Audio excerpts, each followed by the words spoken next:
So, what got you interested in investing in the first place? Like, what got you started in investing in the first place? Okay, that takes me back a long time. But before I get into that, I'd like to thank all the viewers for joining in, being the holiday season. Thank you for coming. I'd also like to thank you, Okay. Ayush, and thank the Finvents team to inviting me for the event. Uh, I'm honored to be here. Actually, this is my first kind of WebEx event.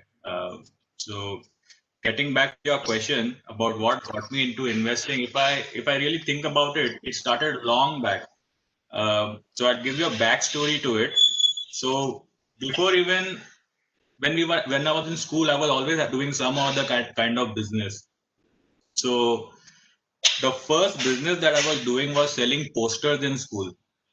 Uh, so so when I was like about say 12 years old or something like that, that was the time I started my poster business in school. So in our school there was a big craze of cricket. There was a lot of cricket tournaments and everything like that. So there was a big craze of cricket and big fan following. At that time, there was no internet, there was no phones, we didn't have anything, right? So the posters were of great importance. People would hang posters on the wall all the time, especially the kids. So I realized quickly that the kids in school would kind of pay 30 to 50 rupees, to get posters of their favorite cricketers. So that, and during that time, there was a magazine, uh, the Sports Star magazine. And in the Sports Star magazine, there used to be a big poster in the middle.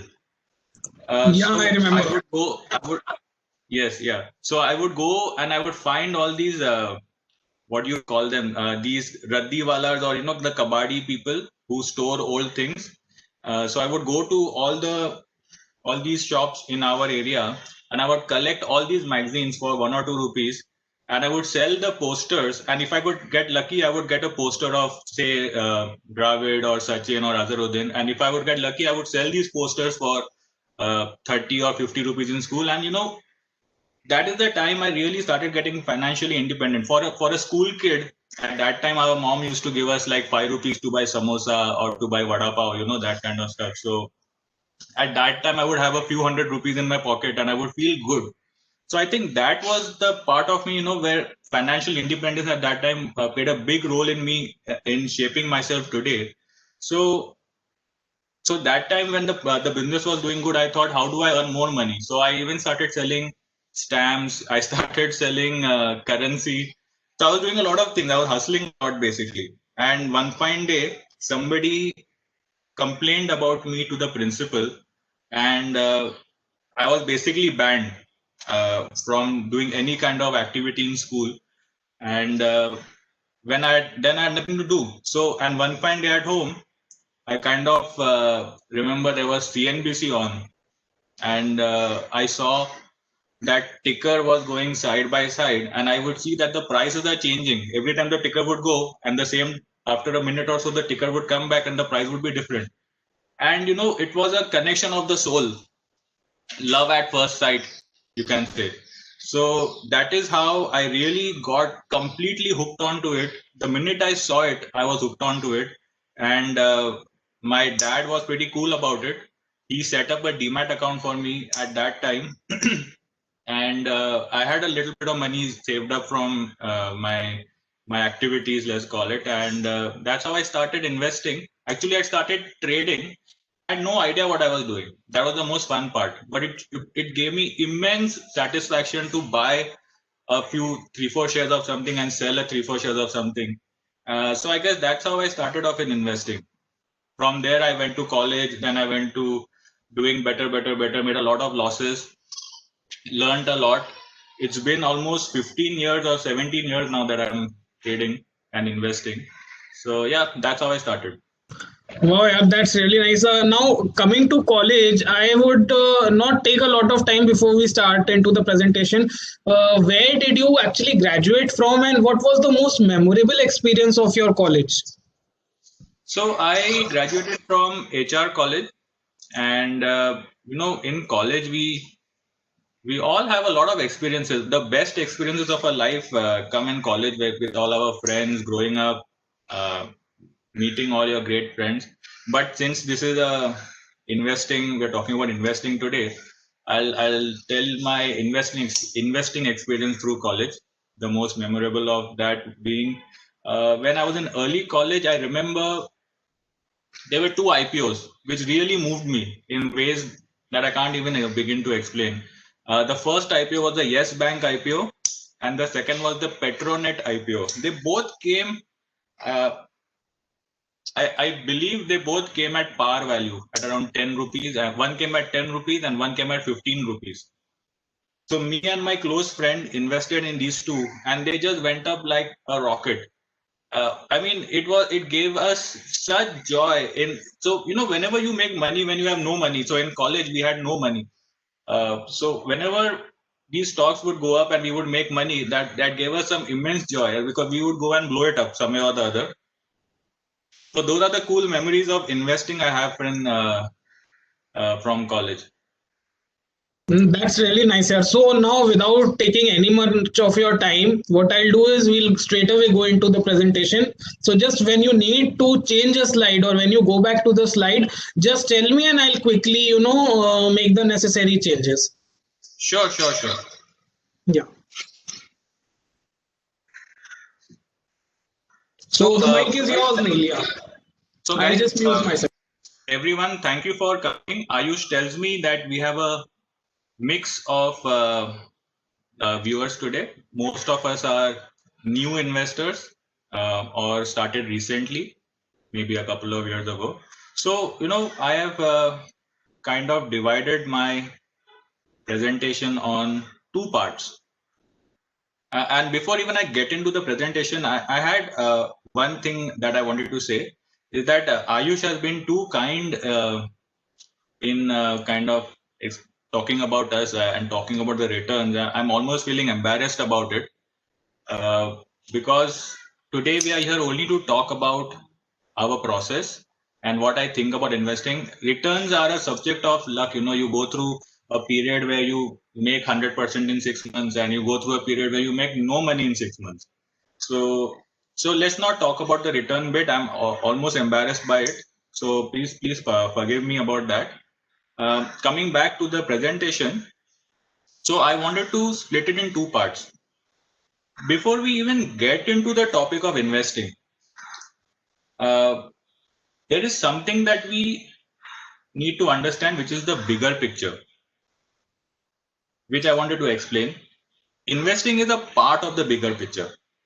It's the fun part, no doubt, but the bigger picture is about something completely else. It's a issue, it's a problem that most of us do not recognize or do not spend enough time working on.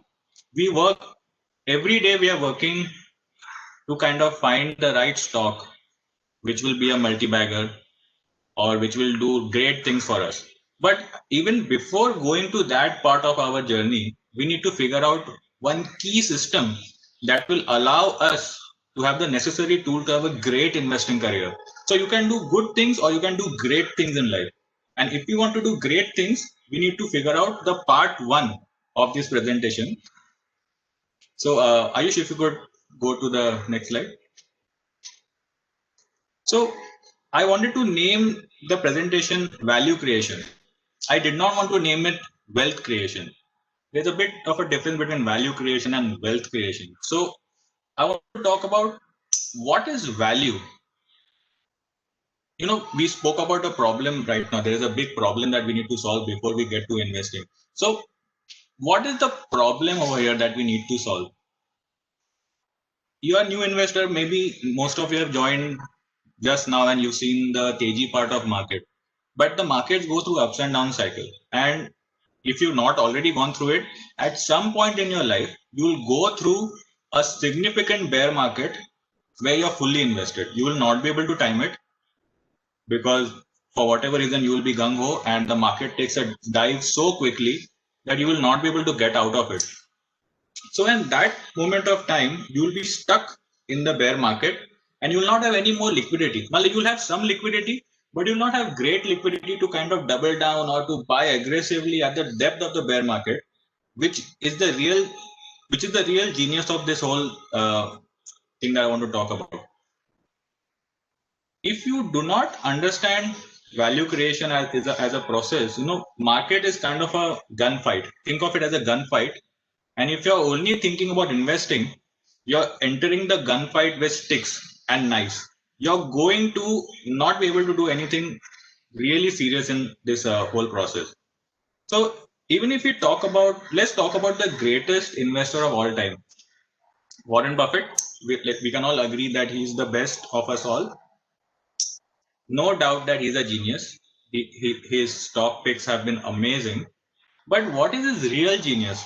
According to me, and I could be wrong, please forgive me if you think I'm wrong. Uh, his real genius, according to me, is having money when others have no money. He's the kind of a lender of last resort. And the system that he has made is so beautiful. He has created new sources of income for himself. So even though he's fully invested, he keeps getting more and more money. So you need to understand that the continuous flow of money is the most important part of our investing career. We need to have money when others have none. And if we understand this one part, we can really do something really big. Ayush, can we go to the next slide, please?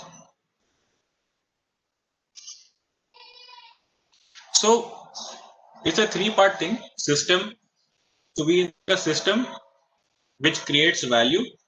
And when you have a system which creates value, that will create money for us.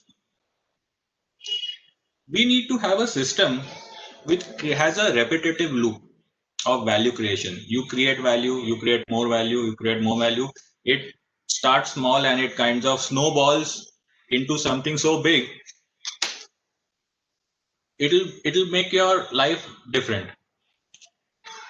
The whole point being that we need to figure out ways to increase our disposable income. There are two ways of looking at it. Either we can increase our income or we can reduce our expenses. Reducing expenses is not that easy. It can be done. It's not that easy and it's not that effective. The more effective part is increasing our income. So that whenever there is an opportunity, and there will be opportunities when you don't have money, at this exact opportunity, you should have the money to invest in market.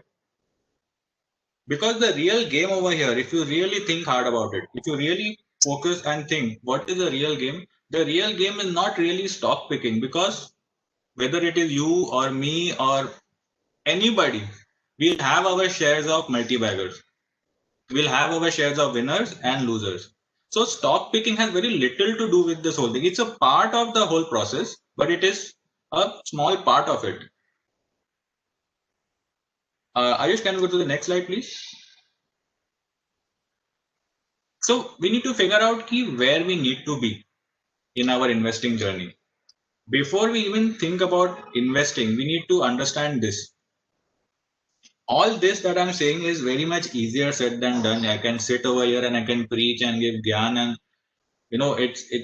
after a point it will become boring, but it is what it is. It is surely doable. If not at a big level, we can at least do certain things that can increase our SIP corpus. We have to basically make sure that we have more and more money to invest as time progresses. It has to be a system. So maybe we cannot do it right away. It's difficult to do it right away. On the income side, overnight, it takes time to build skills. It takes time to kind of create new income. But we can identify, we can work on it. Everybody will have a different situation in life. I understand it's difficult, but we can, if we make a system about it, surely in the coming time, we can figure out how to increase our income that little bit extra and how to reduce our expenses that little bit more. And that whatever is left over, you have to continuously invest in market. So most of the people have this structure, where they have a job, they have expenses, and they do SIP with whatever is left. And because of this system, there are a lot of insecurity. We are insecurity in terms of investing. Let me be clear about that. We are always thinking about stop loss. my stock is falling, what do I do? It's gone up 50%, I must book profit, what do I do? But if you notice and if you think that the big money is made by being in the market for a long period of time. But how will you stay in the market for a long period of time if you are insecure about your portfolio? So we need to create a system where this insecurity goes away and you are very much at peace with the whole situation. Ayush, please go to the next slide. So we need to do this. This has to be our mantra kind of a thing. If you want to take a screenshot or whatever, you can just take a photo of this. This is what we need to do. We need to invest not in a stock. Yes, we have to do that. But before that, we have to invest in us. We can do so much, but we do not think about this before investing. Okay, we have a job, but can we do something to get a raise? Are we doing something today in terms of getting a new skill? Like, for example, we are watching Netflix at night. Okay, one episode gets over and we do one more episode. We kind of binge watch it sometimes. But instead of that, why can't we spend that time into building some new skill set that tells your employer that, okay, I need to give this person more responsibility and increase his salary, for example. So that's a way we invest in ourselves. Can we also look at our expenses, like write down every single expense and figure out what we can cut away? I can promise you, you'll be able to find in us every year that you figure out what your expenses are, you'll be able to find at least 5 to 10% of your expense that you can cut out and invest in that into the market. And you will be shocked. Go on Google, start an SIP calculator. Just click on Google SIP calculator, you'll get a calculator. And whatever of this expense that you think you have that you can save on, just type that expense in that SIP calculator and figure out how much of this money could be worth if this grows at, say, 10% or 12% or 15% a year over the next 30 years. You will be shocked that your expenses today, which look small, they snowball into savings of crores of rupees over time if you add growth to it via investing. So invest in yourself so that you can get better at your job, reduce our expenses some way or the other. Now, the rich people, the really rich people like Buffett, let's take an example of Buffett. When he started, he was not that rich. What he did, he got Seas Candy, he got all these other companies, and with a pure motive, his insurance float, for example, the pure motive that he must have more and more sources of income. That gives you that extra oomph factor in the market that takes you the next level.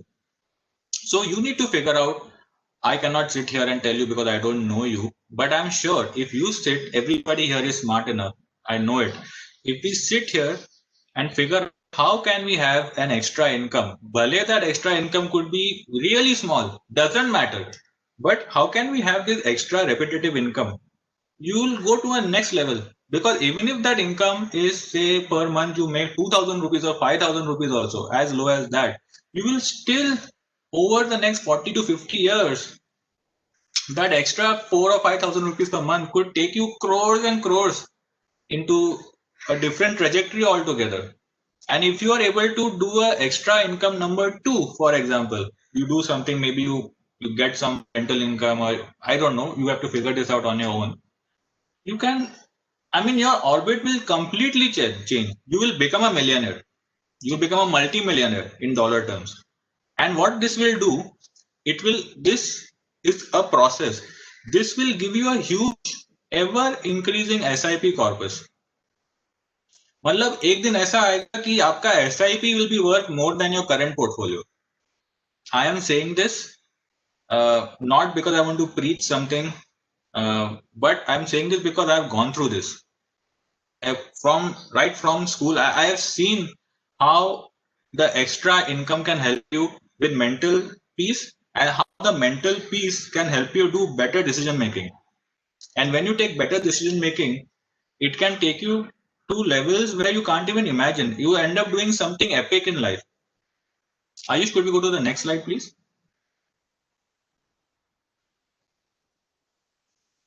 So let's say in a nutshell, if we have to recap it all, we got to invest in ourselves. We need to learn some skill which can help us at work or help us in business that we are doing today. That is for you to decide as to how you can do it. There are, as I gave an example, like you just have to remove some hours per day, but it has to be your priority. If you make it a priority, all you have to do, so you know what I do, I cannot take this camera right now with me, but if I could take this camera with me, this is my bathroom. In my bathroom, my wife is fed up of me. In my bathroom, I have written down things that I need to achieve in life. Investing things, this health matter, whatever I need to do in life, I've written down on the bathroom. So whenever I go inside to do anything, I'm reading that and it's coming into my subconscious mind and I'm automatically working towards it. So that is for you to decide as to how you want to upskill yourself, but make it a priority to do it. The minute it becomes a priority, you will end up doing big things in life. I can guarantee you. Figure out how to increase your income that we already spoke about. Figure out how to reduce your expenses. Again, expenses will feel as if it's absolutely impossible to reduce. But if you really make it a priority to reduce your expense to invest in market, आपका होगा, you will be able to do it. So Ayush, can we move to the next one? So I'd like to kind of give you a sense of my journey. I've spoken enough about uh, the whole GAN part of it, but I just thought I'll give you some example as to how I did it. I consider myself right now an ant. I'm very, very small, but I am bigger than what I could be thanks to some of these things that I've done. I started just like the most of us. We know what happens when you start at zero. It's not easy. So we started at zero. I started at the age of 21 when I was in SV Gen. At that moment of time in college, I decided that I was just not able to focus on studies. I was always thinking what I'm going to do. So I started my sub-broking business at the age of 21. This was my learning phase. I made money. I lost money. I was just not able. It was a lot of trial and error, learning from lots and lots of mistakes I've reached here today. So basically, that sub-broking business gave me a lot of money to invest in the market. But instead of investing in the market, I was trading in the market and doing it without kind of properly understanding it. So I was not able to kind of make it stick. So then I started the advisory business, which also added to the income pool. It was all great. Then I thought, how do I make more money? So this is the mistake phase, which was an even bigger mistake, was that I started venture into things that I had no idea about. I just had an idea that we have to make money, but we have to stick to core competency.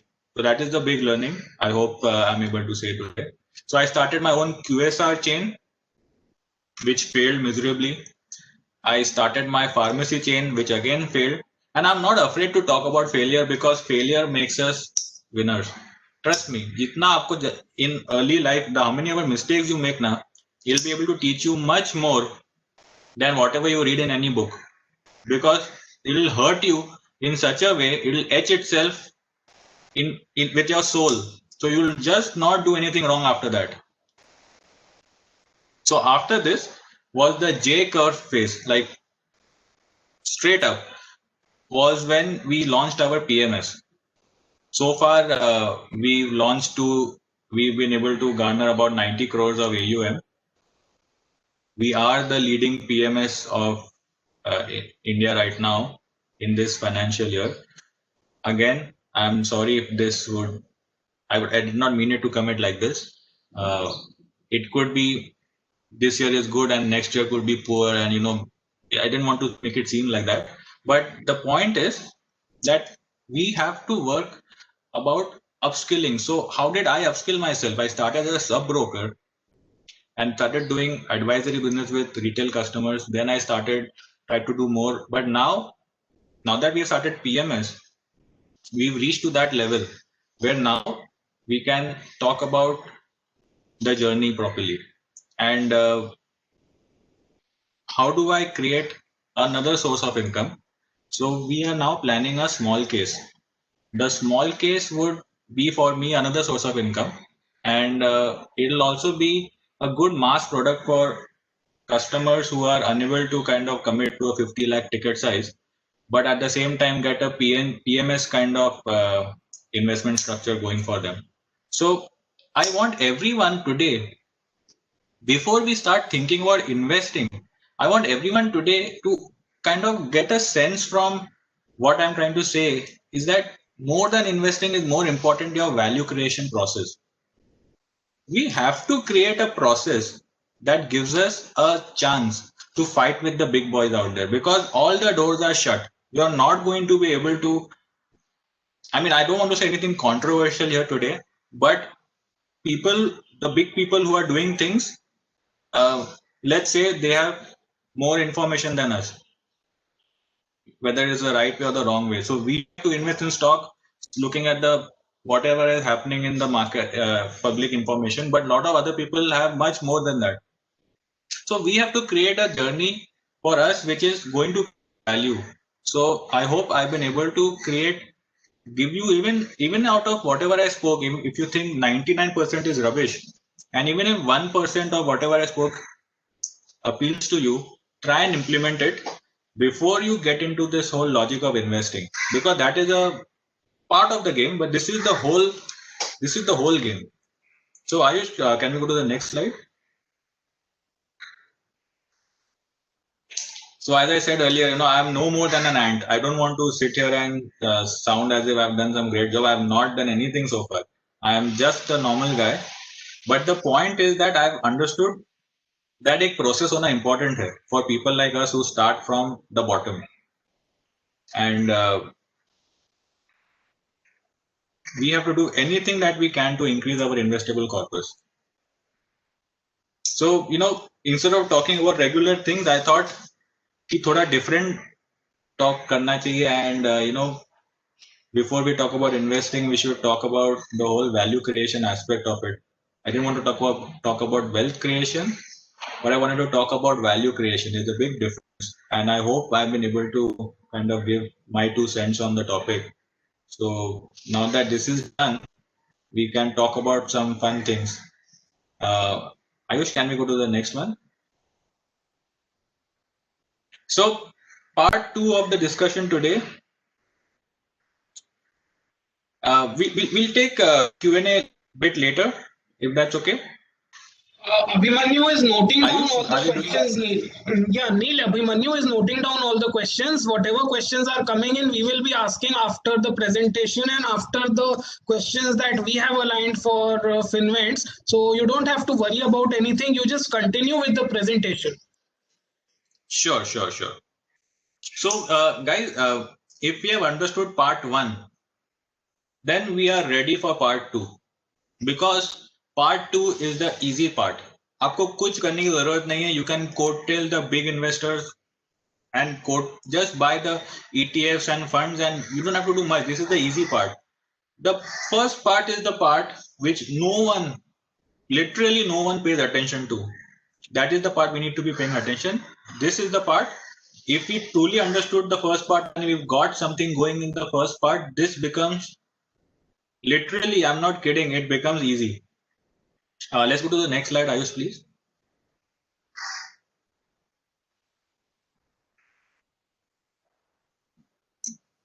So I've kind of tried to do a joke over here. I don't know whether it makes any sense.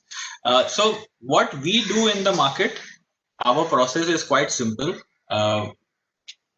As everything that I'm trying to say today, everything has to be a process. So while value creation is a process, even investing is a process. So what we do is this two things, and we kind of repeat it over and over and over again. We don't look much outside of this.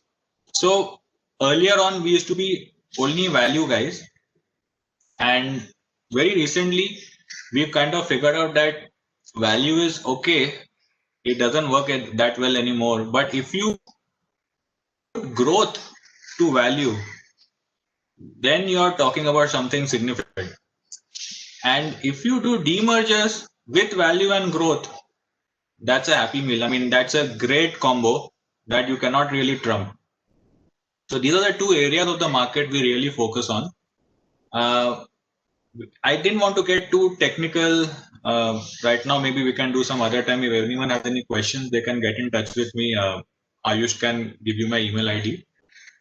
I thought I'll just give 3 examples of what we've done recently that have done well. The 3 examples are these 3 stocks, Max India, Aarti Surfactants, and Greenpanel. All these 3 are exactly the same. Not exactly the same, but they have the same things that have been going on for them. Firstly, all 3 are demergers. Secondly, all 3 are value stocks. That means they were very, very, very cheap when the situation happened due to reasons that I will explain below. And third, most importantly, they had significant growth on the way. So if we can sit and kind of figure out how do we kind of merge all these both things into investing, we can do good things. Ayush, please, next slide. So we'll begin with talking about Max India. Max India is something which is close to my heart. This picture, this picture can say 1,000 words as to what I'm going to talk about. Of course, let me be clear that the caterpillar is Max India, was Max India, which kind of transformed into this beautiful butterfly. So Max India had value plus growth. It was a demerger, but it had something even more special going on. It had a new promoter. So what happens, many of the promoters they thak jate hai kaam karke. Either thak jate hai ya to fir they are not good corporate governance wise. And when you get a new promoter, what comes to the table? What changes? That tired behavior changes into some guy who just put money on the table. He wants to do something great in life. So there's a new vigor, there's a new kind of ethics, there's new drive, fire into the new guy to do something because उसने इतना पैसा लगाया है. So he wants to make a return on it. Ayush, can you go to the next slide, please? I hope everyone can read this properly. If not, you can email me. I'll send the presentation to you. You can read it properly. Ayush, do you have a option of increasing the? Yeah, I'll increase it. Yeah. Just give me a second. I'm increasing it. Just give me 1 second. Doing that, I'll start talking about this because I have this in my. I can remember this. So Max India was India's leading hospital chain.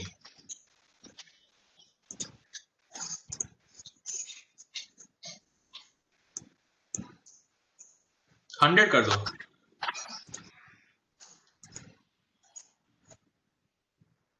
हाँ, great. Okay.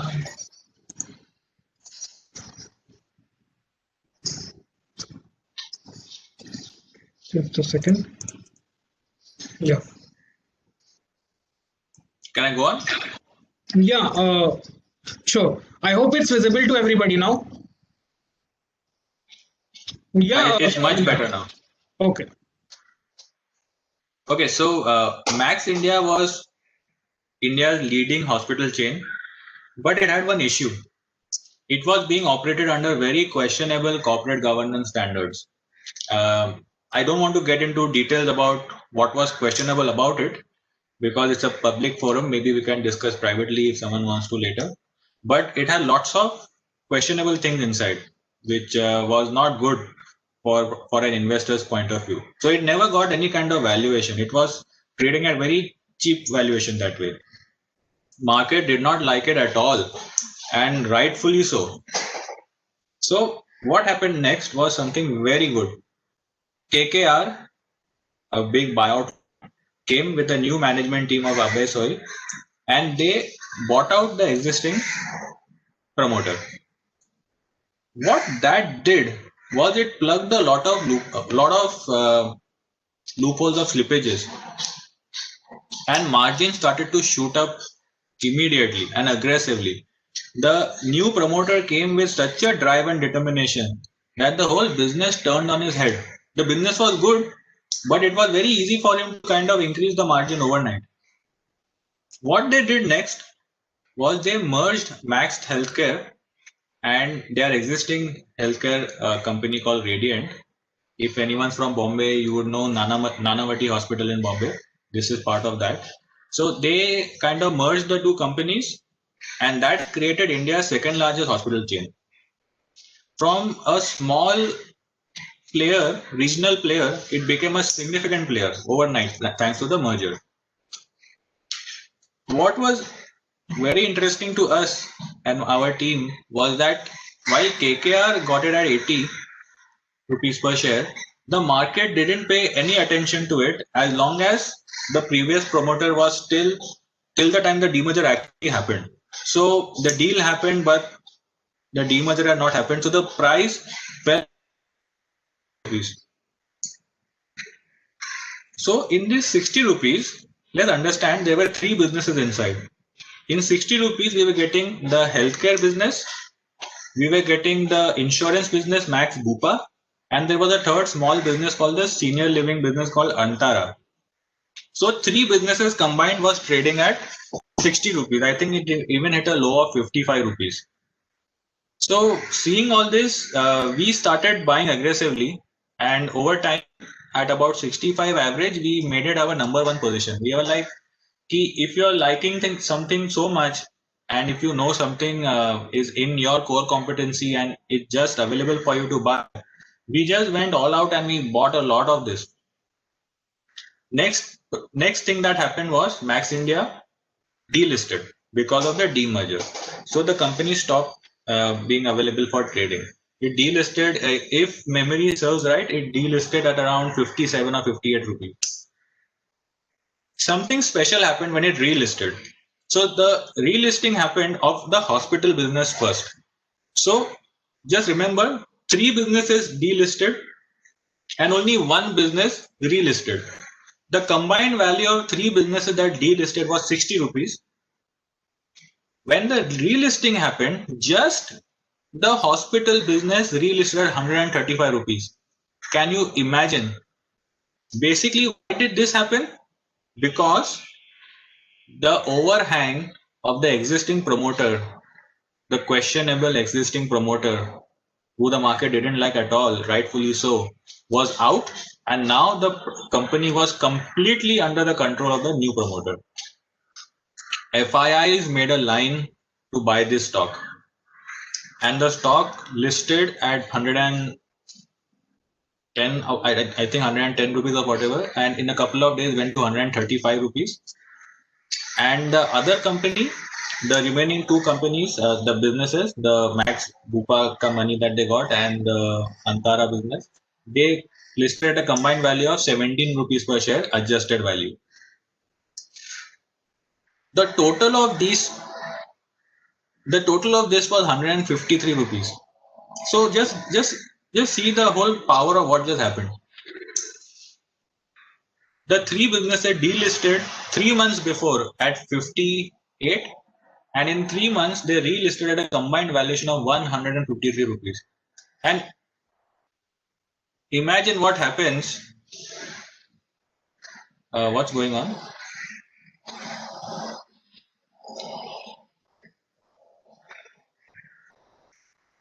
Imagine what happens when your biggest position gives you a gain like this. So we made a profit 163% over 3 months time on our biggest position. And because of that, thanks to that, in the month of August, it kind of catapulted us right to the top of the PMS charts. And we had a 25% gain for that month. We became the top performing PMS for the month also, thanks to that. It's not easy because there are so many hundreds of PMS. It's not easy to become the best. Many PMSs don't do it ever. So we did it 2 months in the whole year so far. So it feels good. And that kind of, got the ball rolling for us for the year. Ayush, could we go to the next slide, please? Yeah, just a second. Yeah.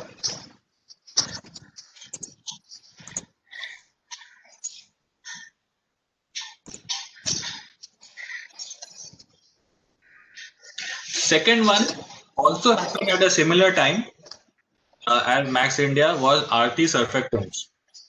This was a very good demerger.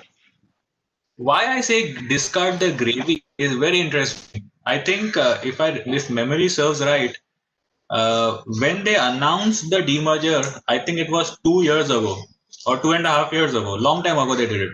They announced it, and there was a brokerage note that that the resultant company Aarti Surfactants is just gravy. They literally they quoted and called this company gravy. What they were trying to say is that it's worth nothing and just sell it off when you get it at whatever price and be done with it. And that's exactly what happened in the market. So when the demerger happened, I remember it happened around 440 rupees per share, and it fell in a straight line within a few days to 229 rupees. We had been watching this very closely. Every lower circuit happened at no volume. We saw it very closely, and one fine day, the stock price went to 229 rupees, and believe it or not, at 229 rupees valuation, the market cap of the stock was 171 crore. The invested capital in the business, basically the fixed asset plus the receivables minus all the payables and the inventory, all of that milake was 240 crores. So you have a situation where you have deep value available to you. But what I said was only deep value is no good to us. So it ticked off one mark that it's deep value. What was really cool that there was a mega capex had been planned, a really big capex. The promoters have plans to make this a really big company, but there were no details about this on BSC. I mean, I don't want to get into it, but as I told earlier, people like us, we are not going to get it on a platter. We'll have to work harder to do this, So So we went on Google and we did lots of other kind of search, and we realized that there's a big capex being planned here where environmental nod has already come, but there's no details on BSC on it. So we kind of quickly knew that not only is this deep value, it has a lot of growth on the way. So it kind of ticked two boxes now. It's deep value plus a lot of growth. And thirdly, it was also a demerger, which we like. So what happened next was that one fine day when the stock fell to 229, there was volume in it. Suddenly, in pre-market, there was volume, and I don't know what I was doing, but I was in a state of panic. I started calling all my guys and like, then we have to buy it right away. If we don't buy it right away, the chance is gone. We'll go on upper circuit and we'll not get it. So luckily our team was ready and we punched in all our orders and we got it at 229, which was the low of the stock. We bought it at lower circuit because we saw volume and we thought, chalo, now it's deep value and you can take that chance and buying at lower circuit. So when the volume started, we kind of got in, and I think that created a panic buying chain for everyone. I think even the promoter was waiting to buy at a lower price. So he also panicked and everybody panicked, and that day the stock went from lower circuit and on upper circuit, and get this, almost the entire free float of the company changed hands from one side to the other. Next, immediately after a few days, came an open offer from the promoter for this gravy stock. It was supposed to be a gravy, but open offer comes. Within 20 days or 21 days, I don't know the exact, assuming around 20 days, the stock reached 509 rupees in continuous upper circuits, which resulted to us a gain of 122%. We thought we are so smart. we sold at the top at 509, and then the stock fell to 460, if I remember correctly. And I thought, patting myself on the back and said, "Arey, wow, Neil, you've done a great job in life." And what happened was, after 2 months, this what we sold at 509 in 2 months went to 1,200 rupees. Gravy indeed, right? So there are lots and lots of takeaways from this. Good takeaway is that do not kind of blindly do as per these broker reports. Broker reports are good for information about the business, but I think that's it that you should take away. You have to apply our own thoughts to it. So, Ayush, please, the next slide. Next example that I like to give is Greenpanel. Greenpanel again is the same. Value creation is a process. You have to do the same thing again and again and again. And if you do the same thing that works again and again and again, you're going to create value again and again and again. It's a simple thing. It's science almost. So Greenpanel was the exact same thing. It was a demerger out of Greenply. There was a family dispute. So the MDF business and the plywood business were separated. It listed at a 550 crore market cap. It listed at 45 rupees per share. And it was deemed to be the ugly demerged entity. No one wanted this MDF business because everybody thought that इसमें debt बहुत high है, इसका बहुत सारा issue है, ये वो है. So the stock almost immediately, all the big mutual funds started selling, because you have to note one thing is that there is a SEBI rule which has a market cap implication. So basically, if a mid-cap company is holding a mid-cap and after a demerger it becomes a small cap, he has no option but to sell it. So a lot of mutual fund selling pressure came, and the price fell from 45 to about 29-30 rupees.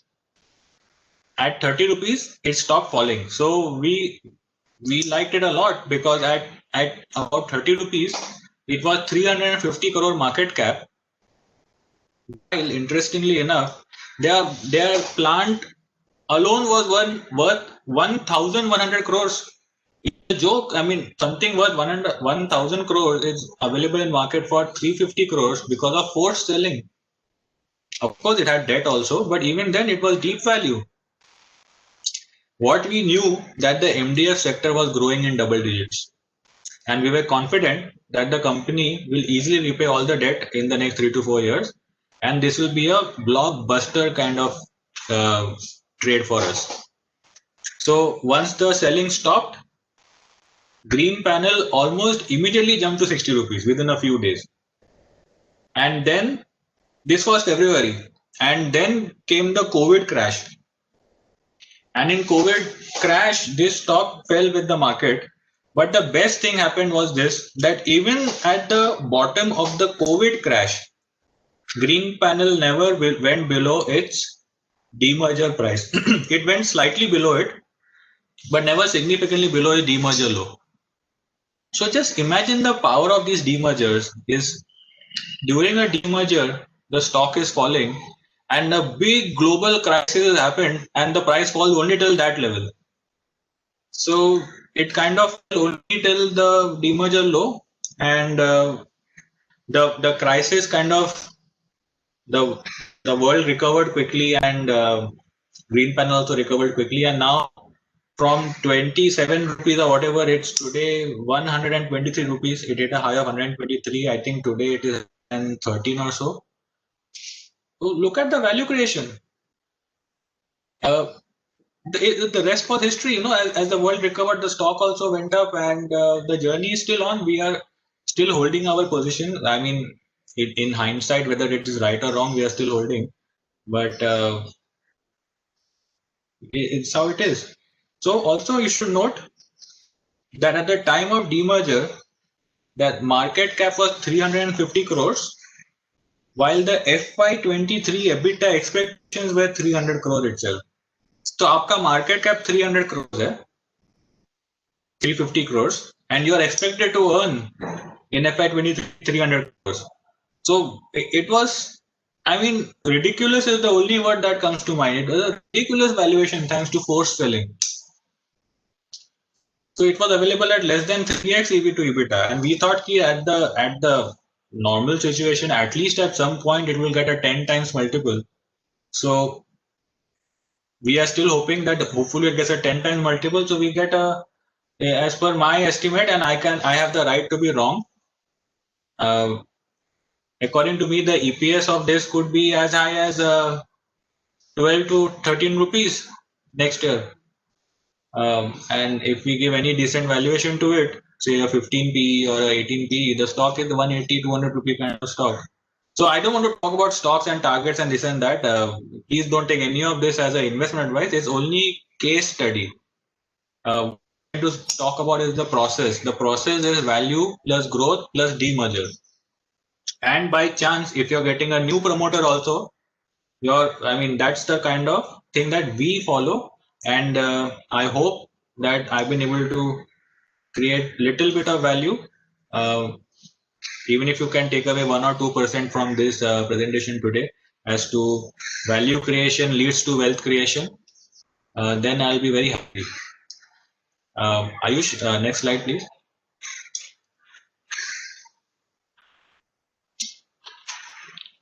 So, so that is that. One new thing is happening in the world. The old way of doing business is finished. Let's say that. Let me make that statement. Change is here and change is here at maximum velocity is what we say internally. Whatever was relevant yesterday is not relevant today. At least in terms of way of selling. How do you reach your customer? Digitally, everything is digital. People are ordering things online. It's changing. Technology changing so fast. We don't even know in the next 5 years to 10 years what will remain and what will not remain. Profit pools are shifting away at an alarming rate from traditional business to technology platforms, because technology platform is allowing these big companies to kind of cross sell many businesses to a customer sitting at home. And this is like all sticky customers. They don't go away. They stick with you, and you have a lot of pricing power also. So as investors, we need to realize this, that this is a new trend. It's a long-term trend. It's a kind of an invisible trend. We must avoid the old world value traps जो आप बोलते हो ना, जैसे कि like a paper business or let's say a broking business, or let's say any middleman kind of business. We should even a energy business, for example, like a coal business, and all these things finished. I mean, they're going to have no future. I mean, in the coming years. So we need to avoid these old world value traps. At our company, we are kind of trying to keep pace with this astonishing change at which the world is changing, and we are finding it difficult to keep up. But this is really the kind of thing that we must focus on today. The beauty of these businesses are that once you have a customer, he's not going away anywhere. Like for example, अगर आप Netflix a customer हो, or if you're using Zoom or this WebEx or whatever, so you are going to only use this. You're not going to change much. And it's not going to be easy for any other person to give a little bit of discount and take me away from what I'm comfortable with technology wise. So this should be a key that every investor must know, and internet stocks should be part of every portfolio, whether you decide at your own level as to what allocation you want. But make it a point that internet stocks are here to stay. They will be expensive, but they will be in big demand because their future is kind of certain that they are going to keep taking market share away. So don't be in that old world thinking ki, Arey yaar, this is trading at 70 PE. How can I buy it? You have to buy it because that's how the market has changed. How much you want to buy, that is for you to decide. But in every portfolio, you must have some kind of exposure to internet. This is one thing I wanted to highlight also in today's talk. Ayush, please, next slide.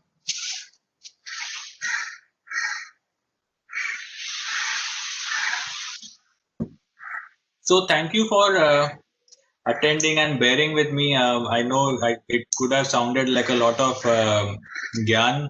I did not wanted to intend that way. I just wanted to talk about something close to my heart. I did not want it to be a safe presentation.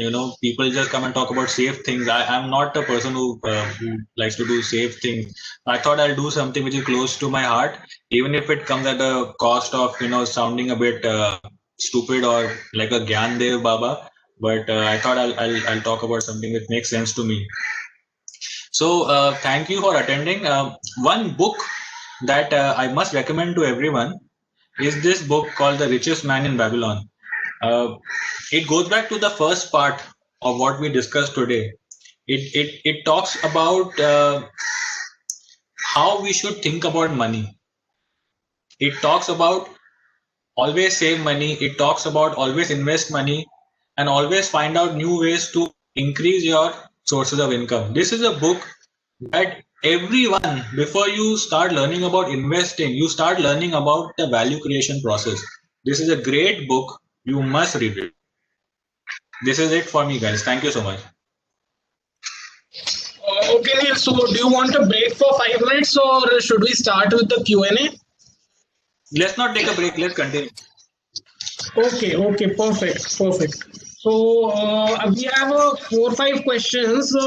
We'll first ask them, and till then, what I will do is I'll ask all the attendees to put forth their questions in the chat. So then, what Abhimanyu can do is after we've asked all our questions, then Abhimanyu can take over and he can put forth all the attendees' questions to you. So Sure. yeah. So the first question that I wanted to ask you, Neil, is which 3 sectors do you feel are experiencing tailwinds and are the best bets to invest on right now? You've already mentioned about internet companies. Apart from that, which are the other 2 sectors that you are bullish on in the long run? Okay, so as I said, that change is here at a maximum velocity.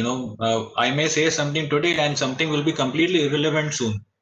So we need to go for the long-term trends right now.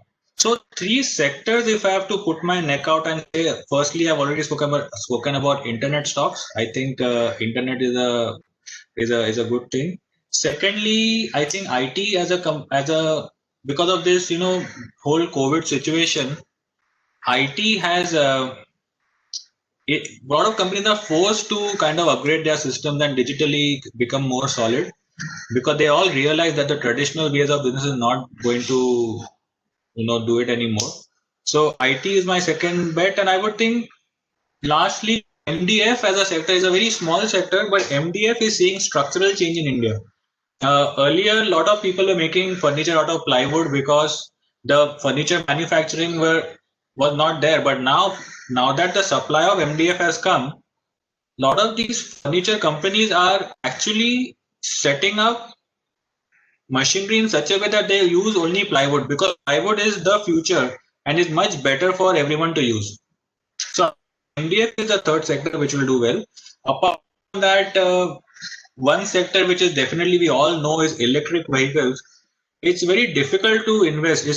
It's not very easy to kind of invest in the electric vehicle theme.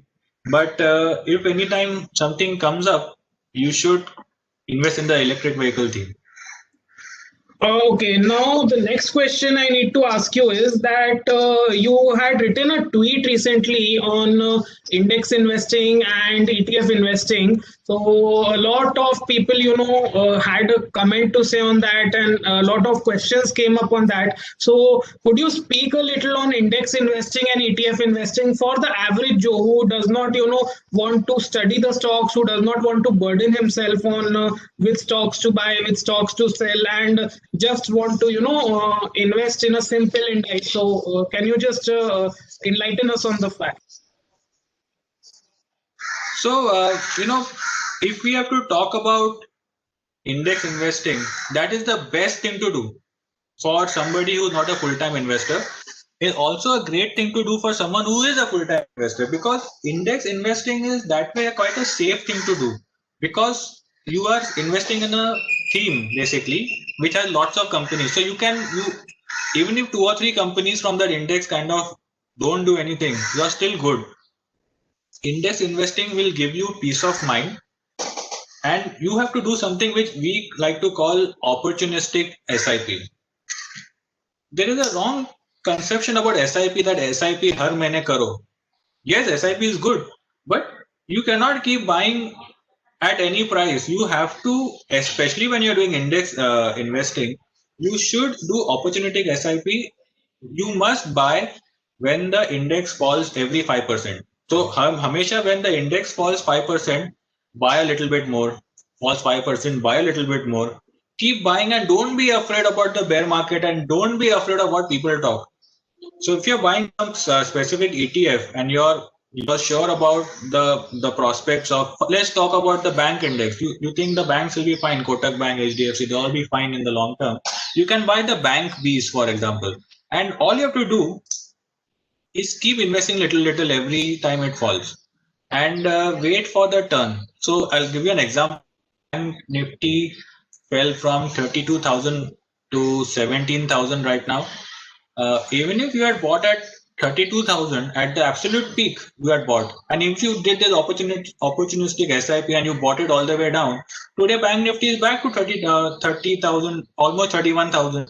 So you made a lot of money doing index and ETF investing, and you're not lost sleep. I mean, COVID ho ya jo bhi ho, you're fine because you're buying a set of all the banks. So you don't have to worry about one particular stock that you own going bankrupt and you making a big loss on it. So index is a very safe way to do for especially people who are not full timers. But even if you are who are that way full timers, for them also index investing makes sense. और अगर आप opportunistically करोगे, opportunistic SIP like what I like to call, you will match. Write it down. You will match the expert fund manager. You will not be behind them, and you may be ahead of most of them because they don't have the luxury of doing SIP the way you have. You have a great power in your hand. If you can do SIP, you can beat all of these people. जो भी आता है ना TV में, you can beat everybody. All you have to do is do SIP whenever market falls. The TV channels बंद रखो. Do not watch these TV channels. They are like toxic. बंद रखो TV channel. And just close your eyes and buy as whenever the index falls 5%, buy some more. Falls another 5%, buy some more. And wait for a turn. And if you buy these good index, like let's say you gold ETF, or you do Nifty or Nifty Junior, or even the small cap index investing, you can make a lot of money. Okay, now that brings me to my next question. What should be an ideal allocation between gold, debt, and equity for an average person? And when we talk about things apart from equity, like debt and gold and other assets, so what are the other assets you are bullish on? If someone does not want to invest in equity, like we have had a discussion offline, and you've told me you're very bullish on Bitcoin. Most of the Bitcoin that is to be produced is already produced, and it is with the people it has already been with. So do you think things like silver, other commodities like silver is considered to be God's currency? So do you think like such other things can have a future if not for equity or parallel to the returns of equity? Yeah. So, asset allocation, or let's say capital allocation, it's a very personal choice. Somebody would be, everybody has a different situation in life, right? So I cannot sit here and tell that what I feel is right for everyone. It cannot be. So we have to take our own decision on this based on what our risk appetite is. If somebody wants to not take much risk, then you must split it between gold, ETF, and between index, and you must split it all. But if you are young, say you're young, you're in your 20s, then you should not think about all these other things. Again, please do not. This is what let's assume I am 20. Okay, I'm talking only about myself. I would not like to comment about anybody. Don't take this as investment advice or anything. Let's say I'm 20, and if I'm investing my investable income in market. I'm only keeping in ETF, whether it is stocks or mutual fund or in any fund or wherever. I'm keeping only in equity. I'm not interested in keeping any debt. Yes, if your negative view on the market, then for a short period of time you can do it. You can stay in debt, but wealth creation will happen only in equity. So according to me, anybody who's looking to do allocation, firstly you must decide for yourself. But the best return would come if you just do SIP over time in equity. But I would not suggest to anybody who is new, because Bitcoin is a luxury item right now. I mean, it's something you take a risk on. It could even go to zero. So I don't want to. That was just a private conversation we had. I mean, I would not like to ever recommend publicly anyone to buy Bitcoin. It's only when you I reach was a just asking certain. your opinion. Like I was just asking a general outlook. I was not saying, to give a overall full opinion on Yeah, it or advice. Yeah, a yeah. general opinion. So Bitcoin is somebody who's reached a certain goals. Yeah. So if you ask me, a young person must be fully in equity, and as you reach say 40s and 50s, you must kind of have some asset allocation in which makes more sense. Like you must have some debt, you must have some gold, you must have different kinds of ETFs like small cap, mid cap. You must divide it all. Don't put all your eggs in one basket. That is the safe approach. But I don't expect myself to be owning any kind of anything except equity as long as I am living. Okay, so now we have a lot of questions that have come up. So what I'll do is I'll hand over the mic to Abhimanyu, and Abhimanyu, you can take up the questions of all the attendees. So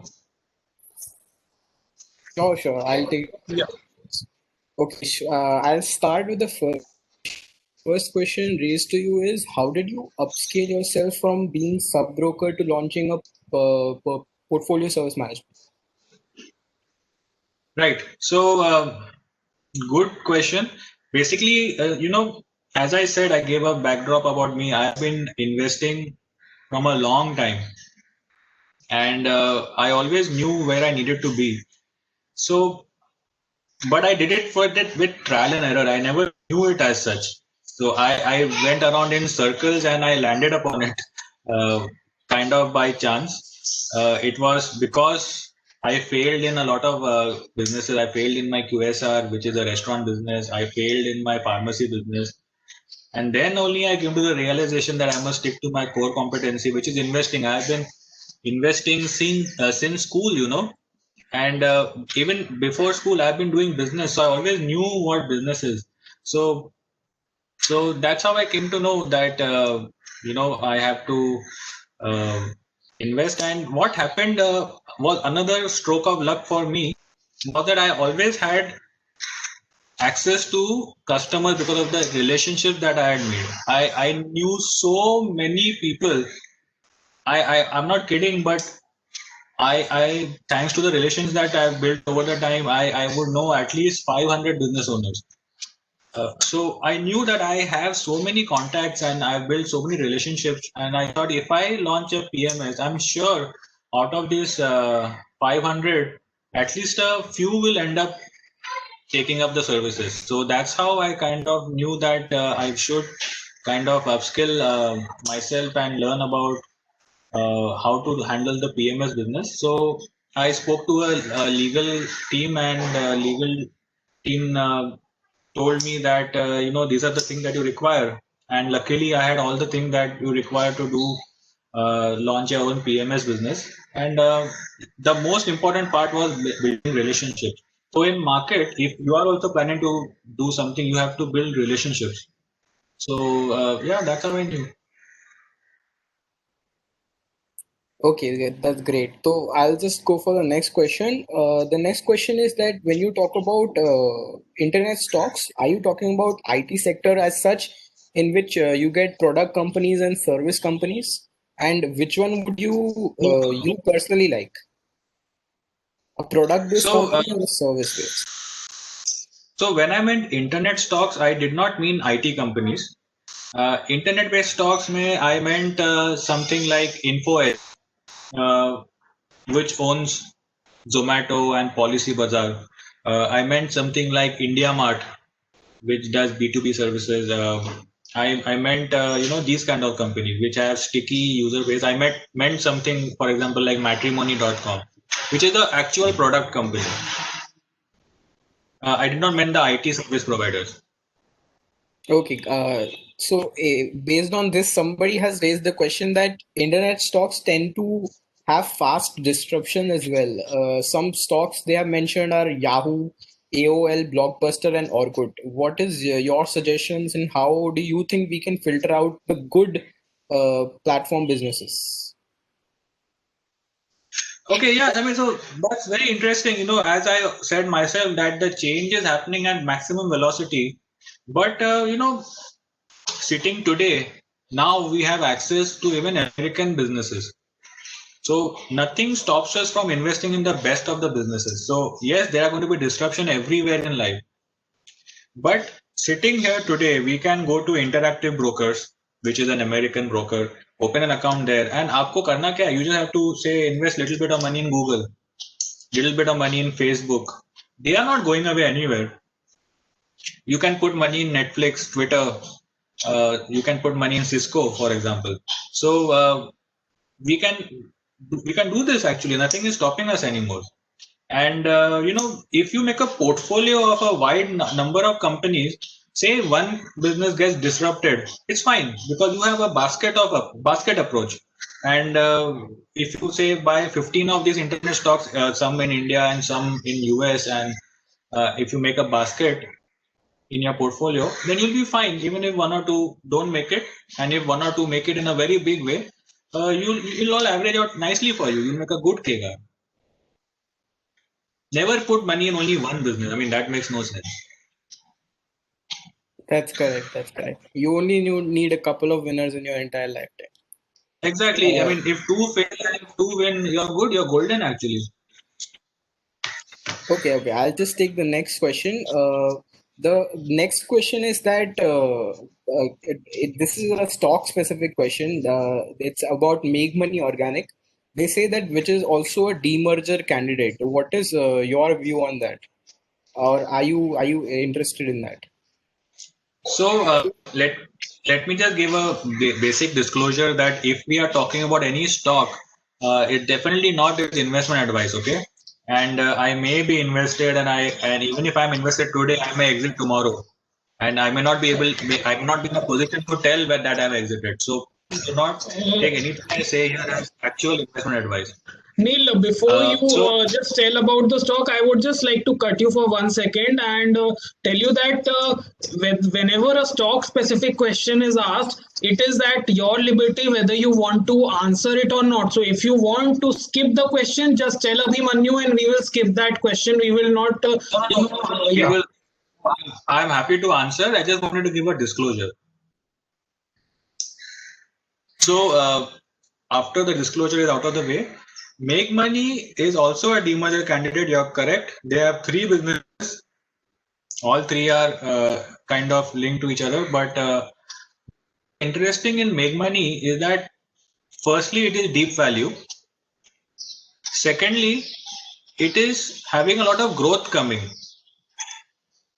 And thirdly, as I said, is demerger, but it is now a pre-demerger opportunity. What you have to do is in the examples we gave are all post-demerger activities. So you have to wait for the demerger to actually happen. And after the demerger, maybe some of the businesses will fall and some will go up. You need to see which is good then. It's basically Make Money will take time. Uska demerger, if I am correct, will take at least a year more. So if you like it today, you can even own it today. I own a little bit of Make Money already. But I have not invested big money into it because there's one key gray area is the promoter is not the best promoter. There is a little bit of doubt on corporate governance. It's not too bad, but it's a little bit of doubt. So you should not go overboard on whenever you have a little bit of doubt also on the promoter. So yeah, Make Money will do well because it's potentially on forward PE is potentially says 4 PE or something. So I don't think a person should lose on Make Money, but you have to be very careful on your asset allocation. I mean, how much you allocate to companies where promoter is a slight question mark. Okay, I'll just take the next question. So somebody says that an investor A may find value in only 10 to 20 stocks, while person B might see value in 80 to 100 stocks. How do you think? Basically, are the only three criterias for you demerger, and value and growth, or are there other criterias as well when you look for these undervalued stocks? So basically, this is a good question actually. Basically, if you start from demergers only, then you will not find 100 companies. When you do only demergers at any given point of time, there are hardly few demergers. There must be 10 demergers happening at all times. So you already narrow down in a big way. So once you start from demerger, then you see where the forced selling is coming and where the stock has fallen so much that it becomes deep value, and then you figure out uska growth prospects hai ki nahi. And if after that if you figure out that iska promoter bhi change hua hai and something good is kind of going to happen, then you can make really good money. I'll give you an example. There was a company called the old name was Swiss Glasscoat. So Swiss Glasscoat ka promoter changed, and that time the company was struggling because there was no fire in the belly, nothing. And then the new guy came and look at the how it's gone. It's gone to a mad level. I think the promoters change. I'm sorry, I don't remember the exact numbers, but the promoters change had 100 rupees something stock price, and it's become a significant multi-bagger after the new promoter has come. So if you also find promoter change based on all these things, then you must look very closely. There are so many hundreds of examples. The one recent example of this is also Sequent. Sequent Pharma is an example where this new promoter has come in, Carlyle, and the exiting promoter had a little bit of corporate governance issue. And the new person who has come, Carlyle, brings to table a lot of corporate governance. It brings to it MNC pedigree. So if you can kind of combine value, growth, new promoter plus demerger, and if you get something, you must work very closely and you must do a lot of hard work on it and see where the path takes you. See, look at this. Sequent was brilliant. The way it was doing nothing, and when Carlyle came, the whole game changed.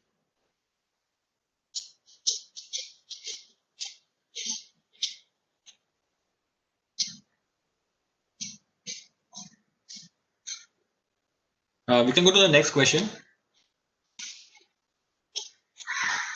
Okay, so next question is that you talked about exiting Aarti Surfactants. What exactly falls into your criteria of exiting a stock?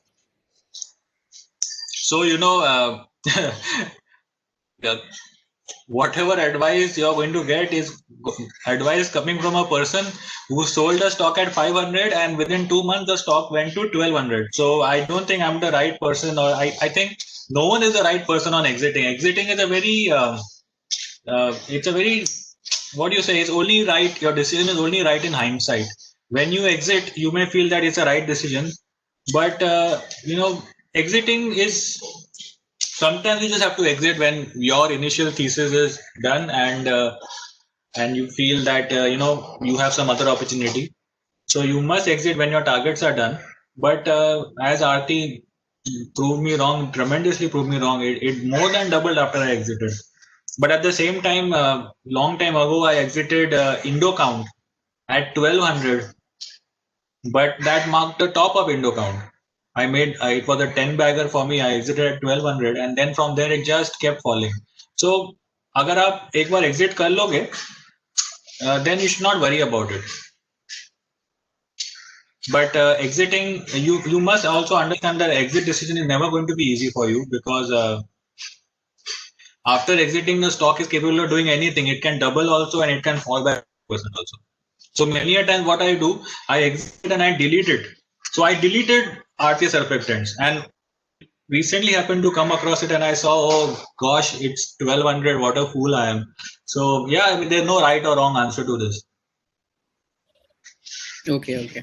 So the next question is that we've been talking about undervalued stocks. If we talk about a quality stock which is trading at a high PE and a very high PEG ratio of about 2, how would you look at that?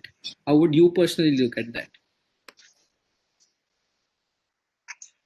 So, it depends on how much you like the company and how much you're going to commit to it. So there have been times where I have bought internet stocks at very high valuations because I was a bit wanting to take a defensive posturing in the market, and I did not have much expectations from the investment in terms of absolute return, like having a great multi-bagger return. I thought I'll make somewhat return, but uh, when you find a very good business and the way the world is today in terms of liquidity, you got to put some money in it with a view keep. Okay, if it falls, I'll average a little bit. For example, you may decide to buy Google today, and Google falls. So you can say, okay, if Google falls, I'll buy. So if you buy expensive businesses, my point being, you must be to commit. You must be okay with it falling, say 20, 30, whatever it falls, 20, 30%. And even if it falls 50%, you must be in a position to buy more. We come back to the first part of the discussion. You must create a system which gives you money. And if the system gives you money, then you're not bothered. You have a lot of stocks, and some stock which fall, you can keep buying more. So that's what I think about buying expensive business. You can buy it, not a problem, but you must commit to it then, like a coffee can of investing. Correct. Okay, so the next question is that do you have a techno funda approach or do you only look at fundamentals versus technical? So I do not have a techno funda kind of approach. I have till date because see most of the things we do is demergers, and in demerger when a stock freshly lists, there is no technical data for that stock for you to do any kind of thing. So there is no even if you want to do techno funda, you cannot do techno funda in demergers because when the stock lists on day one, it's a fresh chart. You have no data. But sometimes in positions that I hold, sometimes I like to look at very basic things in order to kind of figure out what my stop loss should be. Sometimes when it's a trade where when I know that this is a kind of a cigar butt that I want to do, I'm holding it only for this much. So I look at charts, and whenever I look at charts, I look at only the monthly charts, the really long-term charts, because I found in my experience the monthly charts they work the best. So I look at monthly charts, but I hardly only to look at sometimes in my trades where to exit. Okay, that's great. The next question is that do you personally believe in dividend investing? No, the simple reason because it is the tax on dividend is exorbitant now. I mean, it makes no sense because whatever comes to me in dividend, I'm paying huge amount of tax on it. So it's better to go for growth investing than to go for dividend investing. Okay. That's my thinking. Maybe I'm wrong, but that's my thinking. Correct. I also feel the same way. So the next question is that when we talk about allocation, do you look at stocks separately or do you look at sectors as a whole? Do you have sector allocation or do you have stock allocations? So this is good. This is a good thought process actually. So there are many ways of looking at it. So in demergers, for example, there is no way to look at sector specific because demerger is always stock specific. But internet stocks, for example, the allocation is based on uh, making a basket. So I try to make a basket out of it. So I own almost all the internet stocks.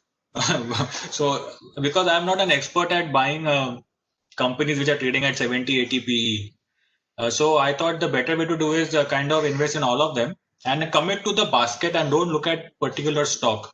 So if the basket, so I consider that as my internet ETF, for example. It has all the internet stocks.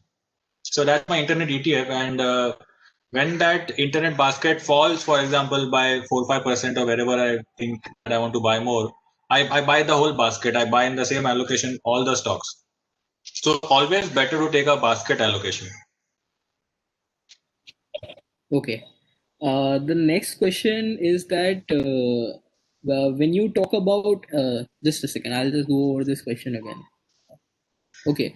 When you talk about directors' authenticity, do you talk about having personal relationships with the directors and talking to them, talking to the management yourself, or is there some place where you can yourself check the authenticity of the directors?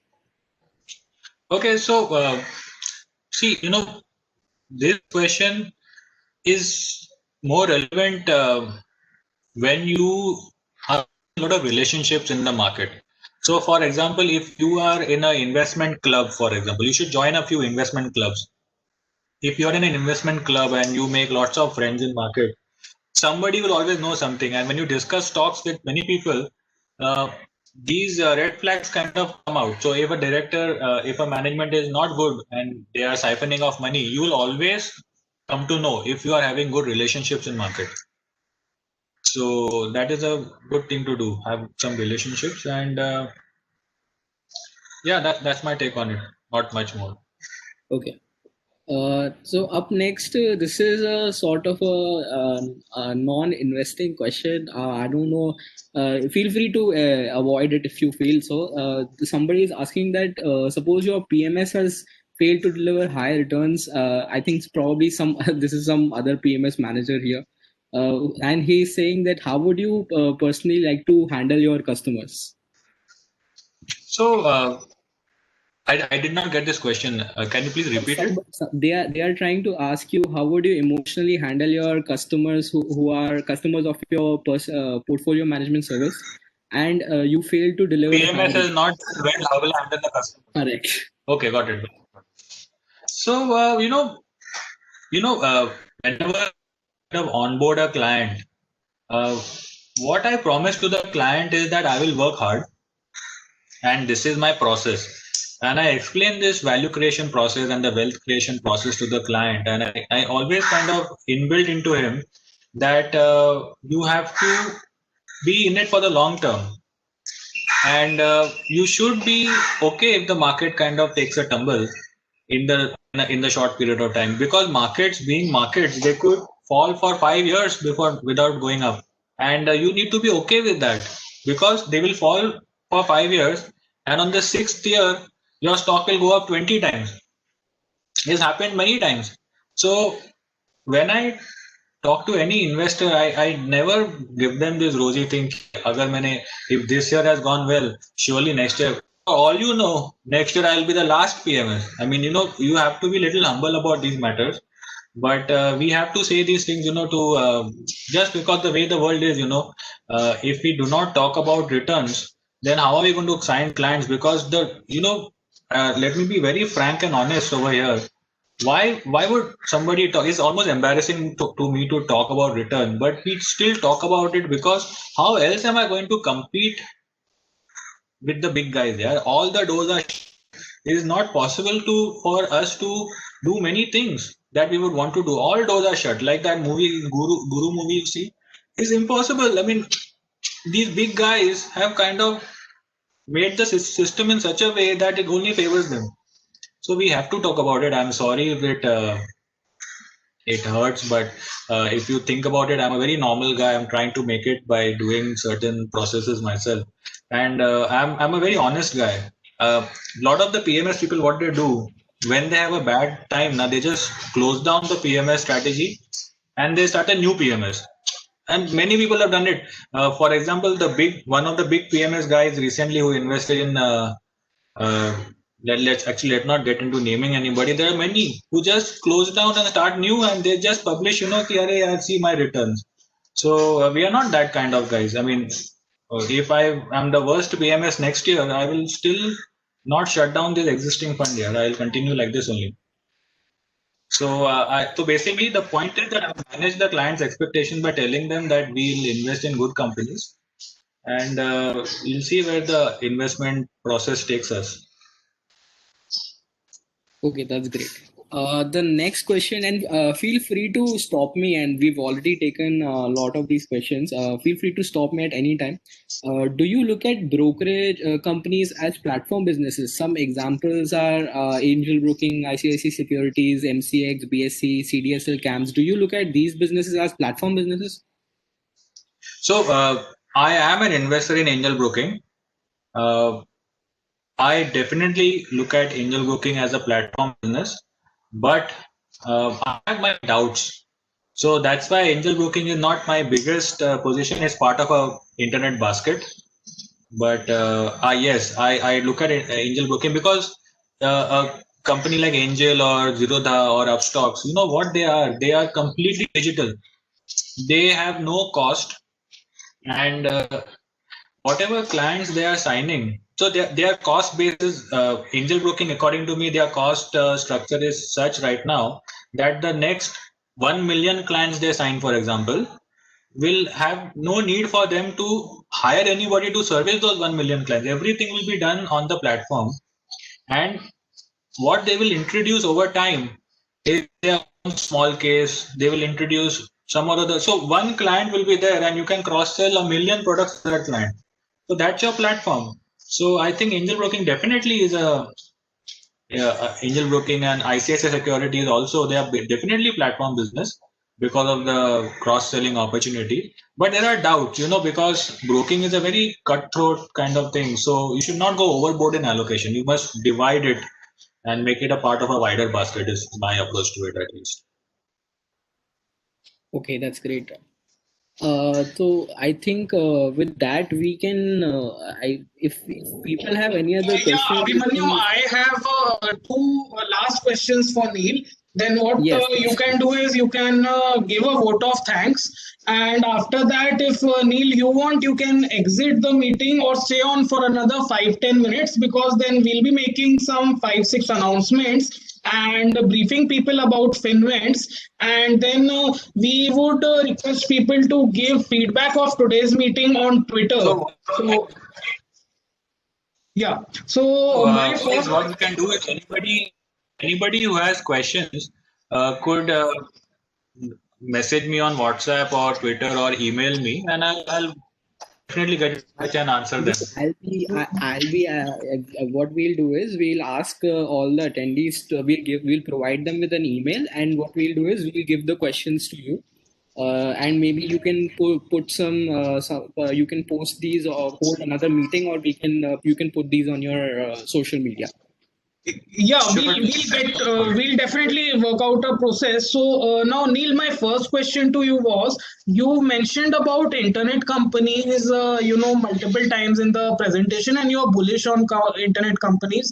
But there is a huge disruption happening in IT as well. Like you see that Apple has started to design their own chips, and now news came out yesterday, I think, yesterday or day before, that Microsoft will also be designing their own chips. So one of the best companies in the world today, Intel, their stocks fell, I think, some 7%, 6-7%. On one day, it has fallen 6-7%. So, don't you feel that the internet companies or IT companies, they are the most disruptive out there? Like, you can be fully invested in those companies, but a lot of disruption will happen very quickly in those companies. So, so I have a different take on this. Internet, even if they are kind of getting disrupted, their disruption is much lesser than what is going on with the traditional companies. So if you do not invest in the internet businesses, you're not going to come across only the business which makes it. So you need to give yourself a chance to invest in the next Amazon. And that is only going to happen in the internet businesses. For example, when India Mart listed, it listed at 1,000 rupees, and today it is 6,000. How can you not invest in something like this in some company which is completely bypassed COVID, and they are not bothered? And so you must have a portfolio of internet business. Yes, you're absolutely right. There will be disruption. Disruption is now unavoidable. Disruption will even happen to you and I in some way or the other. So we have to live through it. That's why I've been also kind of stressing on the fact that you have to do in a basket approach.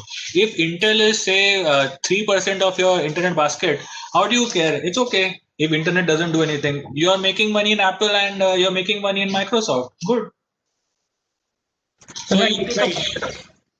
So now the second thing is that you talked about having investment groups and being part of investment groups. So I just wanted to tell the attendees here that in a way, Finvents, we are sort of creating an investment group only, and membership is free. You don't have to pay for membership because like Neil is an honorary speaker for us. So Neil will be doing an event at least once a year. He'll be doing an event for us. So it is basically a social media platform. So Abhimanyu will brief people about it, in a short period of time. Now, the next thing I wanted to tell you guys about is that if you guys really enjoyed today's presentation, what you can do is, this is Neil's Twitter profile. I would firstly request you to follow him. I would firstly request you to, follow Neil on Twitter. He's on Twitter. If you guys are on Twitter, and then you can leave Neil a feedback. You can leave him a feedback on Twitter after the meeting. Don't do it right now. You can leave him a feedback after the meeting. Also, what you can do is you can tag us if you have, in the feedback. This is our Twitter profile. Finvents. This is our Twitter profile. So you can tag us in the feedback as well. Now, the next thing I would like to tell is that a lot of you might have some questions which you do not want to be answered in the meeting, and you want to privately interact with Neil and get those questions answered. So you email us on either my email ID, founder@finvents.in, or you mail us on the support ID, support@finvents.in. Abhimanyu will write these IDs in the email. Yeah, Abhimanyu, just please mention the IDs in the chat box. So he'll give you the ID. So you send us this separate you send us a separate email. We will directly connect you to Neil. We will connect you to him. If you want to be connected through via WhatsApp, you want to be connected via email, we will you can even WhatsApp us. You can even WhatsApp us on this number ending with 320, and we'll directly connect you to Neil. We'll directly connect you to Neil. Whatever offline questions you have with Neil, you can directly message us after the meeting. Don't message us right now, because I'm seeing a few people have already messaged. So don't message us right now. Message us after the meeting. We will directly connect you, and whatever questions you have, they will be answered. Now, before I proceed further, Abhimanyu, I would like you to give a vote of thanks to Neil for giving us 2 hours of his time, and then after that we'll make the announcement that we had to make regarding our January speakers, as well as who we are at Finvents, and basically about all our plans and what we plan to do in the future. So firstly, if you could just give a vote of thanks to Neil. Yeah, thanks from both Ayush as well as the whole team of Finvents, and we're really opportunity to have you on board as our speaker, and we are looking forward to conducting these type of events in the future as well. Like or to all the audiences, we have already associated with Neil, and he, as Ayush told you, that he will be doing at least one event with us during 2021. He will be acting as our honorary speaker, so you guys can enjoy his content absolutely for free. We will be conducting 12 free events every single year, and Neil will be one of those speakers who will be doing the free events with us. and this presentation was very insightful, Neil. If it's not an issue, there is one final question I would like to take. This is a little bit of personal question which somebody has asked, that would you be launching smaller ticket size products in the future? Abhimanyu, So he's yes, already answered that question, I think, in the I presentation that think he'll be, this is yeah, about the small case. yeah, he's, yeah. So we but are launching our small case in January. So the small case will give the investors who do not want to commit a 50 lakh ticket size, what the PMS regulations say. So they can commit whatever ticket size they want, and they get access to not a mutual fund type, boring approach of 500 stocks and no return. You will get access to PMS style fund management at a fraction of the cost. So in PMS you have to pay 15% profit sharing. Here you have to pay only a flat annual fee, and you get access to good at your own ticket size. You get access to a PMS style fund management for your portfolio. Okay, so we'll be sharing in the future, whenever it launches, we'll be sharing the link with all our audiences as well. And I think with that, the final thank you again for conducting this event with us. Thank you. So, so Abhimanyu, It, now if it you was a could brief pleasure. people about, yeah, yeah, you were saying something, yeah. No, I'm saying it's a pleasure to come. Thank you for having me, guys. Okay, so now, pleasure is all ours. so if you could now brief Abhimanyu, everybody about Finvents, so I'll just take people through what we are about at Finvents, because a lot of people joined after we had done our briefing earlier. So if you could just quickly brief them, and after that we'll be open to questions from everybody. Okay, sure. So as I told you earlier, that we do this very regularly. If you are attending this for the first time, we'll just take you through what exactly Finvents is all about. We started out as a simple WhatsApp group where we were conducting free events every single week, and we have already conducted about 12 free webinars. And this had started only in September. We started out as a group of only 200 members, but now we have reached a list of about 3,000 members. And we have associated ourselves with 24 active speakers who are known in the investing community. They are known quite well. I'd like to show you the list of all the speakers we have associated with. Ayush, you can show them the list.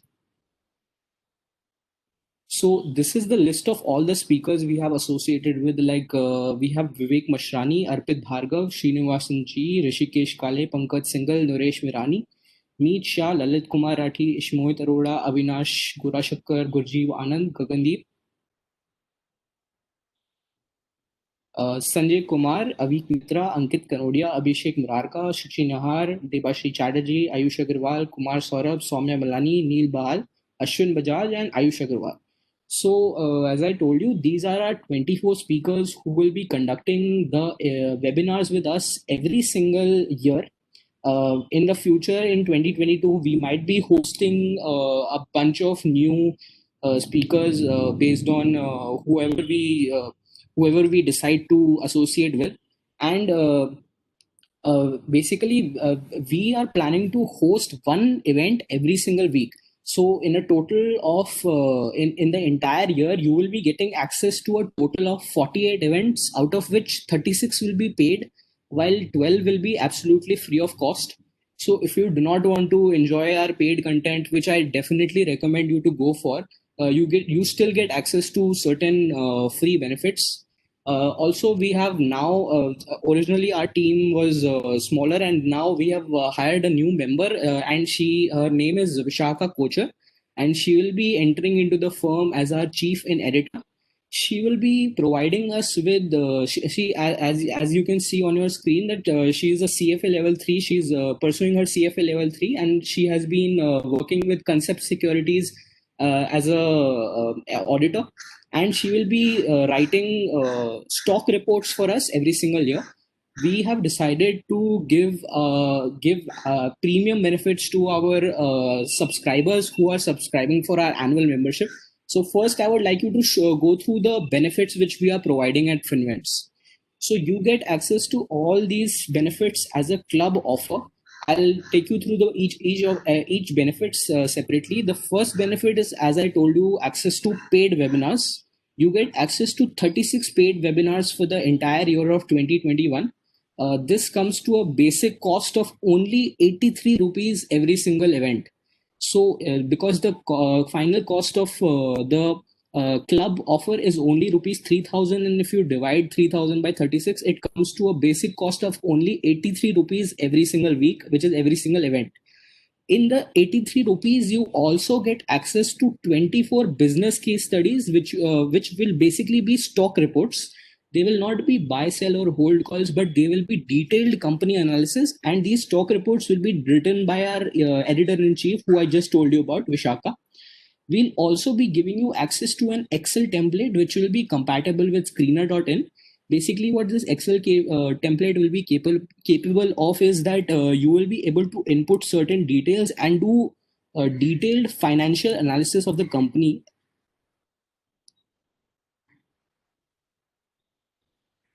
Exactly. So this is all the details which will be coming into. You can export your these details into an Excel file, and you can go through all the details of a company.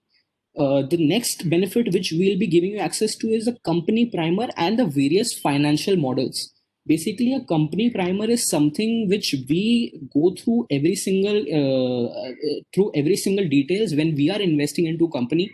Suppose we are talking about the management, suppose we are talking about the valuation, suppose we are talking about the growth, but we have a specific list of things we go through whenever we are investing into a company, and we will be giving you access to that company primer as well. We'll also be adding you a WhatsApp group which we hold regular stock market discussions and about the various companies which we are watching. And it's basically what we are trying to achieve here is that we are trying to create a community which is made just for investors. Also, this is the final benefit which we will be giving, that if you are not able to attend any of our events, in the case you have we know that this might not be your primary job, and in case you have having a you're having some family to tend to, or you're having certain work to tend to, we'll also be giving you access to all the recordings which will be available to you on the same day as the event. Now suppose you're not able to watch today's event which with Neil, we'll be giving you access to Neil's event today itself. So with this whole club offer comes to only rupees 1,000 for the entire year of 2021. Now starting 2021, we'll be completely revamping our plans. The final cost, you will have to subscribe to each of these benefits individually. So as you can see on your screen, Finvents articles is basically the 24 stock reports which we are talking about. You will have to pay rupees 1,500 every single annum just for subscribing to the stock reports. The Finvent screener template is a one-time cost of rupees 2,000. We will be giving you access to the screener template only for rupees 2,000 rupees. The next subscription is the Finvents company primer, which will also be a one-time cost of rupees 1,000. And the last one is Finvents Talks, which is the 36 paid webinars. But the cost of every single webinars is going to be ranging in between rupees 150 all the way till 300.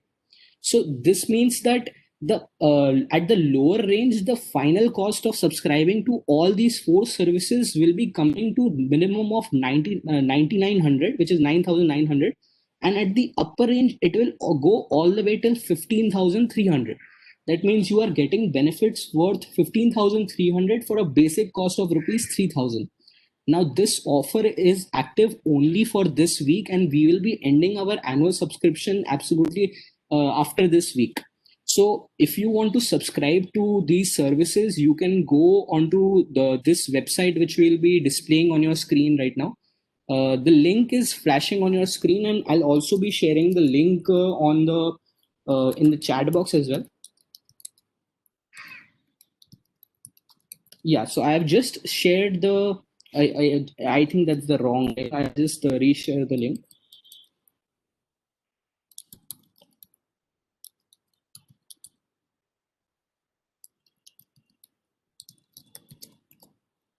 Yeah, I've now shared the correct link with you. You can visit this page and you can pay the 3,000 amount. And after this meeting, we'll be adding you to the WhatsApp group and you can start enjoying the benefits from now itself. We will be launching globally in January. So a couple of these benefits you will be getting access starting January only. So I think with that we would, if we are open to questions, if you are having any specific questions, and if Ayush wants to add anything, he can add. But I think that is the crux of all the benefits which we are giving you.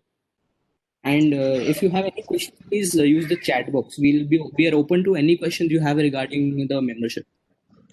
Okay, guys. So, any questions anybody has regarding the membership?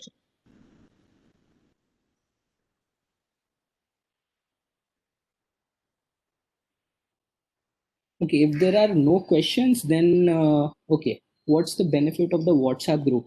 So basically, the WhatsApp group is what we are trying to achieve through a community. We are basically adding all our annual members into a WhatsApp group where we have regular discussions about the companies they are watching or we are watching. If there is some news into the about the stock market, or if there is news about some company we are watching, we tend to have regular discussions about those companies. So Abhimanyu, can you basically, log into Finvents? Can you log into Finvents? Log in and then I'll share my screen. I think that will be the better answer to Mr. Deepak's question. so you can you are sharing your screen, so you can also log in to that. Okay, just a second. I'll just log in.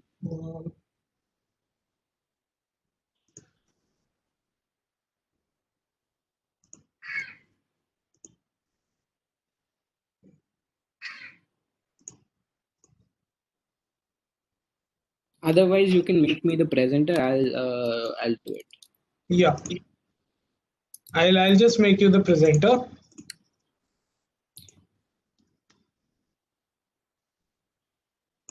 Okay, until then, I'll just take the next question. Can we get a sample of the report by Coacher ma'am?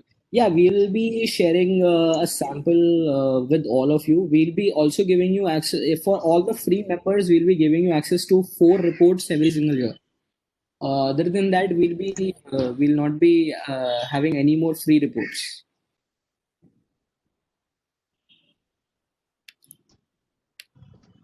The membership will be 12-month basis. It will not be financial or calendar year. The membership will be 12-month basis.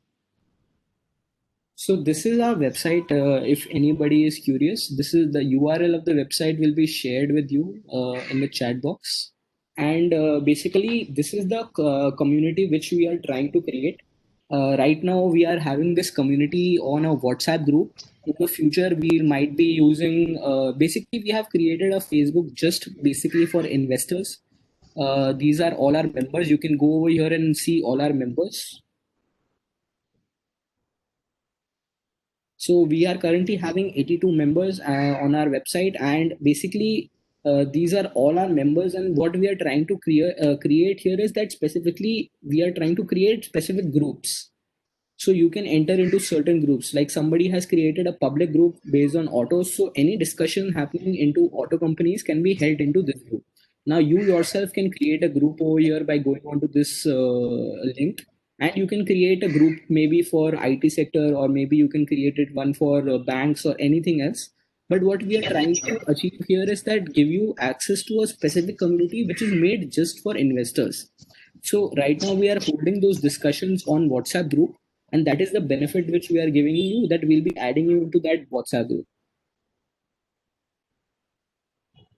Who will be the next speaker in the upcoming event hosted by Finvents?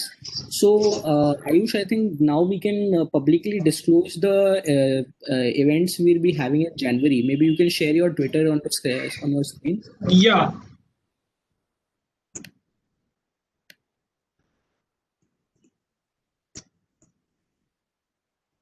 So we have just made it public actually. This is your personal. Guys, I hope you know some of these speakers because I consider them, really good and knowledgeable investors. Ankit Kanodia from SmartSync Services, Lalit Kumar Rathi from LKR Advisors, Gagandeep, he is formerly known as the guy from GD Blog. He does company comparisons, and Avik sir is a very old veterinarian, so he'll be doing the free session. अगर आपको पैसा नहीं देना है, if you don't want to attend all the sessions, आप सिर्फ Aveek sir का session attend करो. हम अगले महीने भी एक फ्री सेशन करने वाले हैं. But if you want to attend all the sessions, then these are the sessions for which you'll have to pay individually. But if you say pay right now, then all these type of sessions which are going to be done every month, say, from January onwards, you will not have to pay for them individually, because like Abhimanyu has mentioned, you will be getting benefits of a lower limit of somewhere around 9900 and an upper limit of somewhere around 15300 or whatever it is for 3000 rupees, which will be a steal deal. And the offer will be till this week. We'll be ending the offer after this week. And Kocher ma'am's report we'll be sharing in January. Like I said, the official launch date was in January. So we will be starting sharing all these things, from business case studies to the screener template. And what Abhimanyu, I think, has forgotten to mention is that we are coming up with an investing course. We are coming up with an investing course, and that investing course will be more than enough for any newcomer in the market to have an edge over the market, because I am personally designing that course. I've been in the market for 10 years now, and that will be a free course that will have all the capabilities of giving you edge over valuation, over behavioral biases, some pointers about trading, and it will be completely free. So even if you join in January as a free member, you will get access to 12 talks, access to a free primer template. It will not be as comprehensive as our paid template, access to a free course, and 4 premium reports. That is 1 report per quarter you will get. So you will, for just joining our social media network, you will be getting these features by just being a member of our social media network, of which Abhimanyu has given a demo to you. Any other questions you guys have? We can take those questions.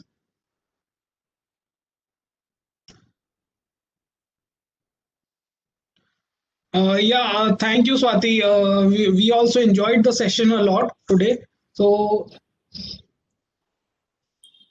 Guys, so I'm sharing